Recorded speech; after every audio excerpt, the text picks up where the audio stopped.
Classic polo menswear brand இப்போ Chennai வரப்போறாங்க. Retail franchisee பிசினஸ்ல invest பண்ண இன்ட்ரெஸ்டடா இருக்கிறவங்க கால் பண்ணுங்க 9363393633. மேற்கு ஆசியாவில் தற்போது நடைபெற்று வரும் போர் மற்றும் அதன் விளைவாக உருவாகும் சூழ்நிலைகள் பற்றி நாம் அனைவரும் அறிவோம்.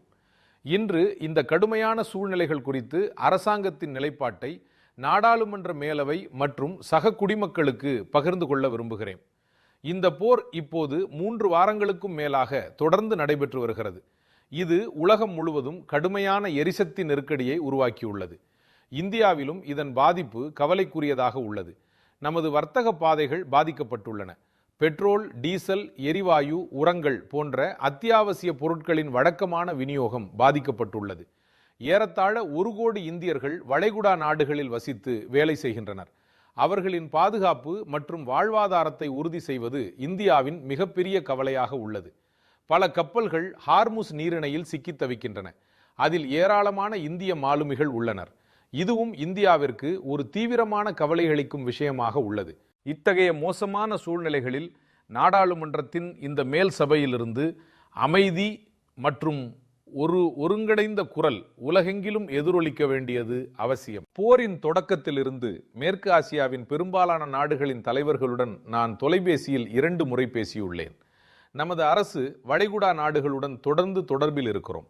நம் அரசு ஈரான், இஸ்ரேல், அமெரிக்கா ஆகிய நாடுகளுடனும் தொடர்பில் இருக்கிறோம். பேச்சுவார்த்தை மற்றும் டிப்ளோமசி மூலம் இப்பகுதியில் அமைதியை நிலைநாட்டுவதே இந்திய அரசின் இலக்கு. ஹோர்முஸ் நீரிணைப்பை மீண்டும் திறப்பது குறித்து அவர்களுடன் நாங்கள் பேசியுள்ளோம். வணிக கப்பல்களை தாக்குவதும் ஹோர்முஸ் நீரிணை போன்ற சர்வதேச நீர்வழிகளில் இடையூறுகளை ஏற்படுத்துவதும் ஏற்றுக்கொள்ள முடியாதது. பொதுமக்கள், பொது உள்கட்டமைப்பு, எரிசக்தி மற்றும் போக்குவரத்து தொடர்பான உள்கட்டமைப்புகள் மீதான தாக்குதல்களை இந்தியா எதிர்த்துள்ளது. போர்ச்சூழல் இருந்த போதிலும் இந்திய கப்பல்கள் பாதுகாப்பாக செல்வதை உறுதி செய்யும் வகையில் டிப்ளோமசி மூலம் இந்தியா தொடர்ச்சியான முயற்சிகளை மேற்கொண்டு வருகிறது. இந்த பிரச்சனையை தீர்ப்பதற்கான ஒரே வழி பேச்சுவார்த்தை தான் என்று இந்தியா பரிந்துரைத்துள்ளது. இந்த போரில் மனித உயிர்களுக்கு ஏற்படும் எந்த அச்சுறுத்தலும் மனித குலத்திற்கு எதிரானது.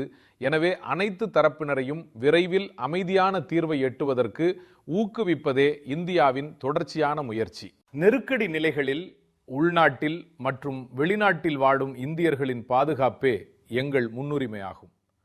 போர் தொடங்கியதிலிருந்து 3,75,000க்கும் மேற்பட்ட இந்தியர்கள் பாதுகாப்பாக இந்தியாவுக்கு திரும்பியுள்ளனர். ஈரானிலிருந்து மட்டும் 1000க்கும் மேற்பட்ட இந்தியர்கள் பாதுகாப்பாக திரும்பியுள்ளனர். இதில் மருத்துவ கல்வி பயிலும் 700க்கும் மேற்பட்ட மாணவர்களும் அடங்குவர். இந்த நெருக்கடியின் போது எங்கள் அரசு முழு உணர்வுடன் செயல்பட்டு வருகிறது. அனைத்து நாடுகளும் அங்கு இருக்கும் இந்தியர்களின் பாதுகாப்பு குறித்து எங்களுக்கு உறுதியளித்துள்ளன. எனினும் சில இந்தியர்கள் தாக்குதல்களால் உயிரிழந்திருப்பதும் சிலர் காயமடைந்திருப்பதும் மிகவும் வருத்தமளிக்கிறது. இத்தகைய கடினமான சூழ்நிலைகளில் அவர்களின் குடும்பங்களுக்கு தேவையான உதவிகள் வழங்கப்படுகின்றன. காயமடைந்தவர்களுக்கு சிறந்த மருத்துவ சிகிச்சை அளிக்கப்படுவது உறுதி செய்யப்படுகிறது. ஹார்முஸ் நீரிணை உலகளாவிய வர்த்தகத்தின் மிகப்பெரிய வழித்தடங்களில் ஒன்றாகும். குறிப்பாக கச்சா எண்ணெய், எரிவாயு மற்றும் உரங்கள் இந்த பகுதியின் வழியாக அதிக அளவில் கொண்டு செல்லப்படுகின்றன. போர் தொடங்கியதிலிருந்து ஹார்முஸ் நீரிணை வழியாக கப்பல்களின் போக்குவரத்து மிகவும் சவாலாக மாறியுள்ளது. மோசமான சூழ்நிலைகள் இருந்த போதிலும் நமது அரசாங்கம் பேச்சுவார்த்தை மற்றும் டிப்ளோமசி மூலம் பாதுகாப்பான பாதைகளை உருவாக்க முயற்சித்துள்ளது. இந்தியாவில் எண்ணெய் மற்றும் எரிவாயு விநியோகங்கள் தடைபடாமல் இருக்க வேண்டும் என்பதே எங்கள் முயற்சி. சமீபத்திய நாட்களில் பல நாடுகளிலிருந்து கச்சா எண்ணெய் மற்றும் எல்பிஜி ஏற்றிச் செல்லும் கப்பல்கள் இந்தியாவிற்கு வந்துள்ளன. இதை உறுதி செய்ய எங்கள் முயற்சிகள் வரும் நாட்களிலும் தொடரும். எண்ணெய், எரிவாயு, உரங்கள் போன்ற அத்தியாவசிய பொருட்களை ஏற்றிச் செல்லும் கப்பல்கள் பாதுகாப்பாக இந்தியாவுக்கு வந்து சேர்வதை உறுதி செய்வதே இந்தியாவின் முயற்சி. ஆனால் இந்த போர் ஏற்படுத்திய உலகளாவிய சூழ்நிலைகள் நீண்ட காலத்திற்கு நீடித்தால் கடுமையான விளைவுகள் தவிர்க்க முடியாதவையாக இருக்கும். எனவே இந்தியா சமீபத்திய ஆண்டுகளில் மேற்கொண்ட ரெசிலியன்ஸ் பில்டிங் நடவடிக்கைகளை விரைவுபடுத்தி வருகிறது. ஒவ்வொரு நெருக்கடியும் நமது தைரியத்தையும் நமது முயற்சிகளையும் சோதிக்கிறது. இத்தகைய நெருக்கடிகளை சிறப்பாக எதிர்கொள்ள கடந்த 11 ஆண்டுகளில் தொடர்ச்சியான முடிவுகள் எடுக்கப்பட்டுள்ளன. எரிசக்தி இறக்குமதிகளை பன்முகப்படுத்துவது இந்த முயற்சிகளின் ஒரு பகுதி. முன்பு இந்தியா 27 நாடுகளிலிருந்து கச்சா எண்ணெய், LNG மற்றும் LPG இறக்குமதி செய்தது. இன்று இந்தியா 41 நாடுகளிலிருந்து எரிசக்தியை இறக்குமதி செய்கிறது. கடந்த 10 ஆண்டுகளில் நெருக்கடி நிலைகளில் இந்தியா கச்சா எண்ணெய் இருப்புகளுக்கு முன்னுரிமை அளித்துள்ளது. அவசர காலங்களுக்காக நமது எண்ணெய் நிறுவனங்கள் கணிசமான அளவு பெட்ரோல் மற்றும் டீசலை சேமித்து வைக்கின்றன. கடந்த 11 ஆண்டுகளில் 5.3 மில்லியன் மெட்ரிக் டன்னுக்கும் அதிகமான ஸ்ட்ராட்டஜிக் பெட்ரோலியம் ரிசர்வ்ஸ் உருவாக்கப்பட்டுள்ளன. மேலும் அதை 6.5 மில்லியன் மெட்ரிக் டன்னாக மாற்றும் முயற்சியும் நடைபெற்று வருகிறது. கடந்த 10 ஆண்டுகளில் இந்தியாவின் சுத்திகரிப்பு திறன் கணிசமாக அதிகரித்துள்ளது. இந்தியா போதுமான அளவு கச்சா எண்ணெய் இருப்பு வைத்துள்ளது என்றும் தொடர்ச்சியான விநியோகத்திற்கான ஏற்பாடுகள் உள்ளன என்றும் நான் சபை மற்றும் நாட்டுக்கு உறுதியளிக்க விரும்புகிறேன். எந்த ஒரு ஆதாரத்தையும் எரிபொருளுக்காக அதிகமாக சார்ந்திருக்காமல் இருப்பதை உறுதி செய்ய எங்கள் அரசு முயற்சி செய்து வருகிறது. எல்பிஜி உடன் சேர்த்து உள்நாட்டு எரிவாயு விநியோகத்திற்காக பிஎன்ஜியையும் அரசாங்கம் வலியுறுத்துகிறது. கடந்த 10 ஆண்டுகளில் பிஎன்ஜி இணைப்புகளை விரிவுபடுத்துவதற்கு முன்னெப்போதும் இல்லாத வகையில் பணிகள் மேற்கொள்ளப்பட்டுள்ளன. இந்த முயற்சி சமீபத்திய நாட்களில் மேலும் துரிதப்படுத்தப்பட்டுள்ளது. அதே நேரத்தில் உள்நாட்டு எல்என்ஜி உற்பத்தியை அதிகரிக்க பெரிய அளவிலான முயற்சிகள் மேற்கொள்ளப்பட்டு வருகின்றன. சமீபத்திய ஆண்டுகளில் அரசாங்கம் ஒவ்வொரு துறையிலும் மற்ற நாடுகளை சார்ந்திருப்பதை குறைப்பதற்கு தொடர்ந்து பாடுபட்டு வருகிறது. சுயசார்புடையவராக மாறுவது மட்டுமே ஒரே வழி. உதாரணமாக, இந்தியாவின் எண்ணெயில் 90% அதிகமானவை வெளிநாட்டு கப்பல்களில் கொண்டு செல்லப்படுகின்றன. இதனால் எந்த ஒரு உலகளாவிய நெருக்கடியின் போதும் இந்தியாவின் நிலைமை இன்னும் மோசமாகிறது. எனவே இந்தியாவில் தயாரிக்கப்பட்ட கப்பல்களை உருவாக்க அரசு சுமார் 70,000 கோடி ரூபாயை ஒதுக்கியுள்ளது. கப்பல் கட்டுமானம், ஷிப் பிரேக்கிங், பராமரிப்பு மற்றும் பழுதுபார்ப்பு ஆகியவற்றிற்கான வசதிகள் இந்தியாவில் வேகமாக வளர்ந்து வருகின்றது. இந்தியா அதன் பாதுகாப்பு துறையையும் பலப்படுத்துகிறது. கடந்த 10 ஆண்டுகளில் மேற்கொள்ளப்பட்ட முயற்சிகளின் காரணமாக இந்தியா இன்று தனக்கு தேவையான பெரும்பாலான ஆயுதங்களை உள்நாட்டிலேயே உற்பத்தி செய்கிறது. ஒரு காலத்தில் உயிர்காக்கும் மருந்துகளின் மூலப்பொருட்களான ஏபிஐகள் போன்றவற்றிற்கு கூட இந்தியா மற்ற நாடுகளை பெரிதும் சார்ந்திருந்தது. சமீபத்திய ஆண்டுகளில் இந்தியாவிற்குள் ஏபிஐயை உருவாக்க நாடு பல முயற்சிகளை மேற்கொண்டுள்ளது. அதேபோல் ரேர் எர்த் மினரல்ஸில் வெளிநாட்டு சார்பை குறைக்க முக்கிய நடவடிக்கைகள் எடுக்கப்பட்டு வருகின்றன. தற்போதைய நெருக்கடி உலகளாவிய பொருளாதாரத்தை உலுக்கியுள்ளது. மேற்கு ஆசியாவில் ஏற்பட்ட சேதத்தை சரிசெய்ய உலகிற்கு மீட்க நீண்ட காலம் ஆகலாம். இந்த போரால் இந்தியாவில் ஏற்படும் பாதிப்பை குறைப்பதை உறுதி செய்வதற்கான தொடர்ச்சியான முயற்சிகள் மேற்கொள்ளப்பட்டு வருகின்றன. நமது பொருளாதாரத்தின் அடிப்படை அம்சங்கள் வலுவாக உள்ளன. அரசாங்கம் வேகமாக மாறிவரும் சூழ்நிலையை உன்னிப்பாக கவனித்து வருகிறது.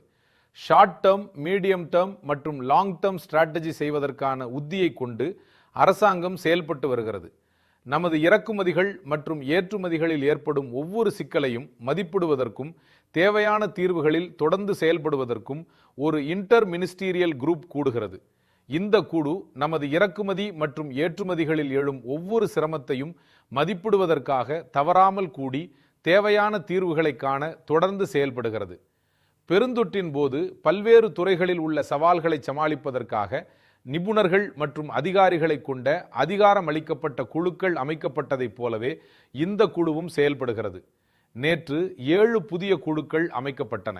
இந்த குழுக்கள் சப்ளை செயின், பெட்ரோல் மற்றும் டீசல், உரங்கள், எரிவாயு மற்றும் பணவீக்கம் போன்ற பிரச்சனைகளுக்கு quick and long term strategy மூலம் செயல்படும்.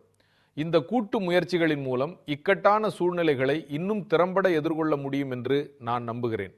வரவிருக்கும் நடவு பருவத்தில் விவசாயிகளுக்கு போதுமான உரங்கள் கிடைப்பதை உறுதி செய்வதற்காகவும் அரசாங்கம் பணியாற்றி வருகிறது. உரங்கள் போதுமான அளவில் கிடைப்பதற்கு தேவையான ஏற்பாடுகள் செய்யப்பட்டுள்ளன. எந்த ஒரு நெருக்கடியின் சுமையையும் விவசாயிகள் தாங்கக்கூடாது என்பதே அரசின் தொடர்ச்சியான முயற்சி. ஒவ்வொரு சவாலுக்கும் தீர்வுகளை கண்டறிவதில் அரசாங்கம் அவர்களுடனேயே உள்ளது என்பதை நான் மீண்டும் விவசாயிகளுக்கு உறுதியளிக்கிறேன். இது மாநிலங்களவை. வரவிருக்கும் காலங்களில் இந்த நெருக்கடி நமது நாட்டுக்கு ஒரு பெரிய சோதனையாக இருக்கும். வெற்றி பெற மாநிலங்களின் ஒத்துழைப்பு மிகவும் முக்கியமானதாக இருக்கும். எனவே இந்த அவையின் மூலம் அனைத்து மாநில அரசுகளுக்கும் சில கோரிக்கைகளை முன்வைக்க விரும்புகிறேன். நெருக்கடி நிலைகளில் ஏழைகள், தொழிலாளர்கள் மற்றும் புலம்பெயர்வு தொழிலாளர்கள் மிக அதிகமாக பாதிக்கப்படுகின்றனர். ஆகவே பிரதமர் கரீப் கல்யாண் அன்ன யோஜனா மூலம் அவர்களுக்கு வழங்கப்படும் சலுகைகள் சரியான நேரத்தில் சென்றடைவதை உறுதி செய்ய வேண்டும். புலம்பெயர்ந்த தொழிலாளர்களின் சிரமங்களை எளிதாக்க அவர்கள் எங்கு பணிபுரிந்தாலும் முன்முயற்சி நடவடிக்கைகள் எடுக்கப்பட வேண்டும். மாநில அரசுகள் இத்தகைய சூழ்நிலைகளை கண்காணிக்க சிறப்பு ஏற்பாடுகளை செய்தால் அது குறிப்பிடத்தக்க நிவாரணத்தை அளிக்கும். மாநில அரசுகள் மற்றொரு சவாலுக்கு மிகுந்த கவனம் செலுத்த வேண்டும். இத்தகைய நேரங்களில் பிளாக் மார்க்கெட்டர்ஸ் மற்றும் ஹோர்டர்ஸ் இயங்க ஆரம்பித்து விடுவார்கள். இது போன்ற புகார்கள் எழும்போது உடனடியாக நடவடிக்கை எடுக்க வேண்டும். அத்தியாவசிய பொருட்களின் தடையில்லா விநியோகத்தை உறுதி செய்வது ஒவ்வொரு மாநிலத்தின் மிக உயர்ந்த முன்னுரிமையாக இருக்க வேண்டும். நான் அனைத்து மாநில அரசுகளுக்கும் மற்றொரு வேண்டுகோள் விடுக்க விரும்புகிறேன். நெருக்கடி எவ்வளவு கடுமையானதாக இருந்தாலும் இந்தியாவின் விரைவான வளர்ச்சியை பராமரிப்பது நமது கூட்டு பொறுப்பு. இதற்காக ஒவ்வொரு தேவையான நடவடிக்கையும் ஒவ்வொரு தேவையான சீர்திருத்தமும் விரைவாக மேற்கொள்ளப்பட வேண்டும். இது மாநில அரசுகளுக்கும் ஒரு சிறந்த வாய்ப்பாக அமையும். இது டீம் இந்தியாவிற்கு ஒரு பெரிய சோதனை. பெருந்தொற்று எனும் பெரும் நெருக்கடியின் போது மத்திய மற்றும் மாநில அரசுகள் இணைந்து கோவிட் மேலாண்மையில் ஒரு சிறந்த முன்மாதிரியை வழங்கின. பல்வேறு அரசியல் கட்சிகளின் அரசாங்கங்கள் இருந்த போதிலும் இந்தியா ஒரு அணியாக போராடி அதன் முயற்சிகளின் மூலம் சோதனை, தடுப்பூசி மற்றும் அத்தியாவசிய பொருட்களின் விநியோகம் உறுதி செய்யப்பட்டது. நாம் அதே உணர்வுடன் தொடர்ந்து பணியாற்ற வேண்டும். அனைத்து மாநில அரசுகள் மற்றும் மத்திய அரசின் ஒருங்கிணைந்த முயற்சிகளால் இந்த கடுமையான உலகளாவிய நெருக்கடியை நாடு திறம்பட எதிர்கொள்ள முடியும். இந்த நெருக்கடி வேறுபட்ட தன்மையை கொண்டது. மேலும் அதற்கான தீர்வுகளும் வேறுபட்ட முறையில் தீர்மானிக்கப்படுகின்றன. ஒவ்வொரு சவாலை நாம் பொறுமையாக, கட்டுப்பாட்டுடன், அமைதியாக எதிர்கொண்டுதான் ஆக வேண்டும். இந்த போரை பற்றிய நிலைமை நிமிடத்திற்கு நிமிடம் மாறிக்கொண்டே இருக்கிறது. எனவே நான் எனது சக குடிமக்களிடம் கூற விரும்புவது என்னவென்றால், நாம் ஒவ்வொரு சவாலுக்கும் தயாராக இருக்க வேண்டும்.